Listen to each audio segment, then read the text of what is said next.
So 5 wakes up and she goes into their parents' bedroom. See, they did. And unfortunately, this is damn near just the Itachi. This is the Itachi situation with Sasuke. Hold on, wait, no. All right, you two, y'all boys, ran into this team. TikTok allegedly murdered to get famous. Okay. TikToker allegedly unalived her own parents What and the then was fuck? trying to get true crime influencers to cover the story. This one's wild. What? Now, the girl's name is Sarah. How was that Sarah going? is 16 when this... Wait, Sarah, if you were going to kill them, how are you going to get... You went to jail. You should at least...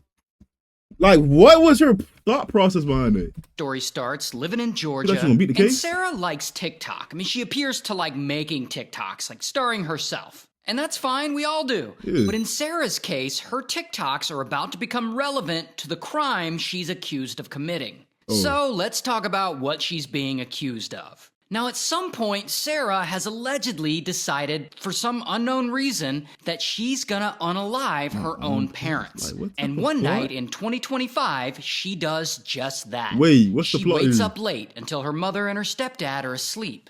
Then she somehow gets a firearm and she sneaks into her parents' bedroom, and then blam, she unalives one of them. And quickly, blam, she unalives the other one. Sarah might be a little mental. She might be a little ill. I'm not gonna lie, because what Now, the her fuck? stepdad, he has some kind of heart condition, so he wears an LVAD machine, which is like Oh. a heart machine. Now, this heart machine starts going off and making a lot of noise So because it 911 has came. detected that his heart is no longer beating. Yeah. Now, at this point, Sarah would have had to have somehow gotten rid of her weapon and slipped back into bed. Then, a bit later, Sarah's little sister wakes up. We'll call Wait. her 5 because she's 5. So Wait. 5 wakes up and she goes into their parents' bedroom. See, they did. And unfortunately, This is damn near just the Itachi. This is the Itachi situation with Sasuke. Hold on, wait, no. she finds their parents there. She don't wake it up unalived. Mangekyo off of this one. I And ain't so gonna lie. she immediately goes and wakes Sarah up. And Sarah pretends not to know what happened and she calls 911 to report the murder. Now, all of that is alleged, and if it is true, then that is really messed up. I Is mean, she it? let her 5-year-old sister discover the parents? And so anyway, police start investigating, No, that's trying to really figure Tachi and out who Sasuke. would do such a thing. And about a week later, Sarah starts posting on her TikTok account. And in her post, she's grieving about losing her parents, posts with captions like, But at nighttime, when there's nothing to do and the house is empty. "At nighttime, when there's nothing to do and the house is empty, I'd always think about how much I needed them. And don't ever take your family for granted." Meanwhile, she goes and gives a eulogy at her parents' funeral. No, this bitch is crazy. No, this bitch is. No, Sarah, you're evil. Sarah, you're very evil. There's no way you could sit up there knowing that you killed them people and drop a eulogy. That's crazy. For those of you who do not know me, my name is Sarah, and I'm Kristen Brock's daughter. For James, thank you for all the life lessons you taught me and for being the best bonus dad ever. Now, if she really did unalive her own parents like they're accusing her of, and Okay. she gave a eulogy at their funeral, that is all kinds of insane. Is it? Anyway, so of course, as time goes on, she keeps posting pictures of herself on TikTok with grieving captions like, You're posting thirst trap grieving. No, you're not. Sarah, you're trying to next D'Amelio. What's that girl name? Charlie D'Amelio? I think that's her name. I forgot. Posting thirst traps to mourn your stepfather and your mother. I would have thought you did this shit too, Sarah. No cap. I would have thought you did this shit too, Sarah. "You're just thinking it's a small thing that happened. I just want my mama. I can't do this without my mom." These look like old Snapchats. Because no one uses Snapchat no more for real. I still can't comprehend the fact that I'm She never looks gonna way- get to go home. she looks her way younger. t-shirt, where I guess she's holding her mom's shirt. "What do you mean I can't call my mom? Doesn't feel real, but it still stings. Why me? The world ended when it happened to me." So yeah, you get it. I mean, all of these are really sad. She's posting TikToks of herself crying and stuff, and pictures with captions like, "It ha-" A girl can cry in front of me all she wants. I seen a girl lie to me in my face crying. That shit don't mean shit to a nigga no more. Like, what?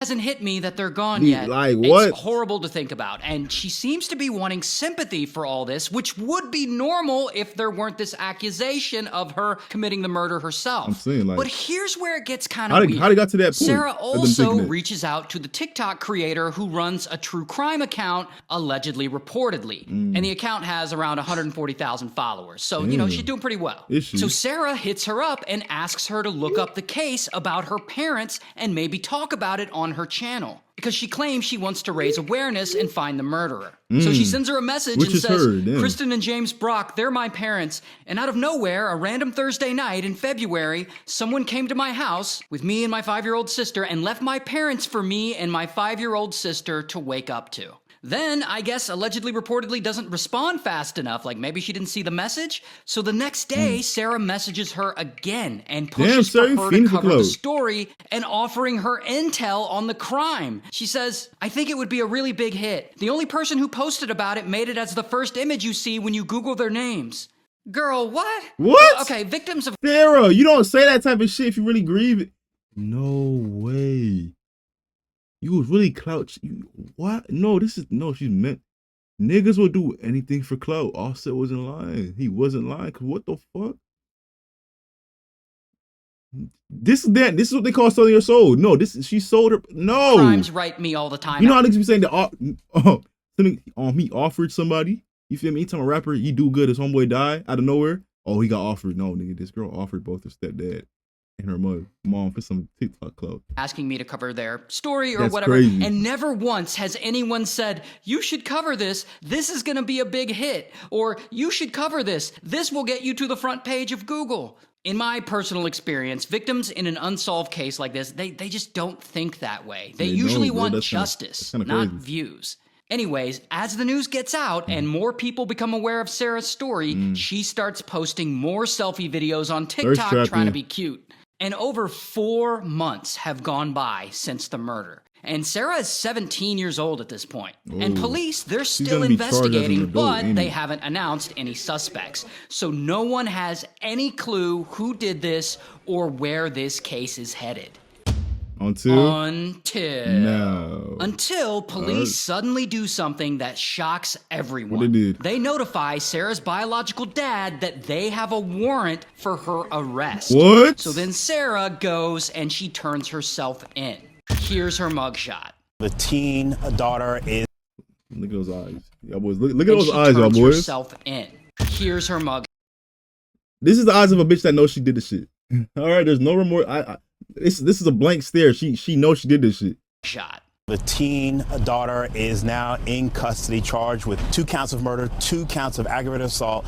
She is here at the county jail, being held without bond. Without bond? We don't know what evidence police have, but they claim that they have a mountain of it. A mountain of evidence? From the very moment the 911 call was received, a relentless investigation began. One that would span months, consume thousands of man-hours, and require the full weight of the local and federal law enforcement agency partnerships. Meanwhile, the woman who runs the allegedly reportedly account, the true crime account that Sarah hit up, she makes a video and she seems all upset at Sarah for trying to drag her into all this. Why would you ask me to cover a case where you are going to get arrested for taking your parents' lives? Y'all, this is Sarah Grace, and she messaged me back on June 3rd and just said, search up Brock case. So Sarah, I said, Brock Turner? Brock who?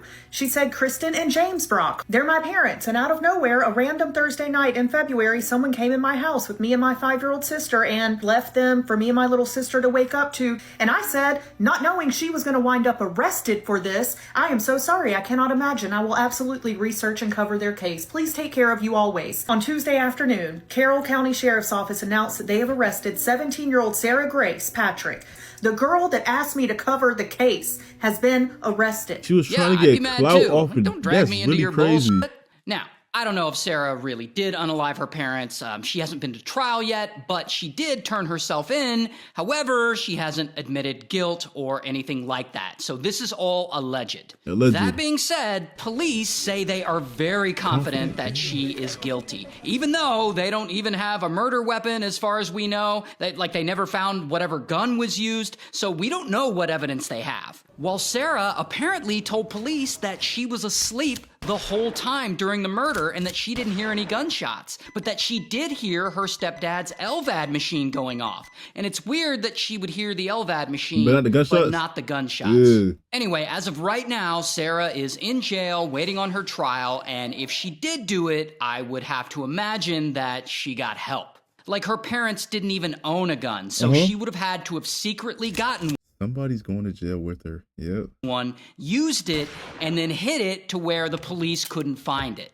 And so in my personal opinion, there is no way she could have done that on her own. Gang. Okay, Sarah, you're getting life. All right, that's why I see you. Double homicide on some shit. But we can't really worry about Sarah in this situation for real. What about her little sister, the fiber? She done made a female Sasuke. I'm not gonna lie to you. Killed both the parents. That's the village. That's her whole entire village right there. The two parents. She done got Mangekyo Sharingan. It's over with. She's about to be a menace to society. No, that's fucked up. That's fucked up. But y'all boys, like, comment, subscribe. I might react to another one of these videos. I'm not gonna lie. That's actually crazy.